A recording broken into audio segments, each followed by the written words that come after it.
சுவாமியை சரணமையப்பா. ஆந்திர மாநிலம் நெல்லூரைச் சேர்ந்த சுரேஷ்சாமி அவர்கள் கடந்த 74 நாளாக ஆந்திராவிலிருந்து நடப்பயணமாக இன்று சபரிமலை ஸ்ரீ ஐயப்ப சுவாமியை தரிசிக்க நடப்பயணமாக சென்று வந்துள்ளார். சுவாமியே சரணமையப்பா, சுவாமியே சரணமையப்பா, சுவாமியே சரணமையப்பா.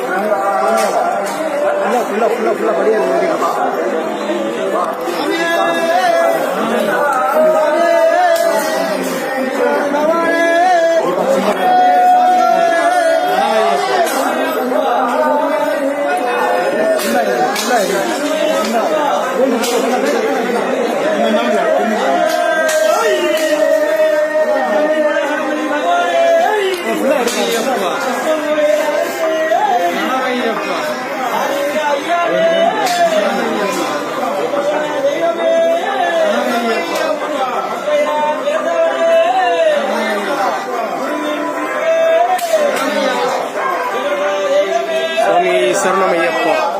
ஆந்திர மாநில நெல்லூரைச் சேர்ந்த சுரேஷ்சாமி அவர்கள் கடந்த 74 நாளாக நடப்பயணமாக வந்து இன்று ஐயப்பனை தரிசிக்க வந்துள்ளார்.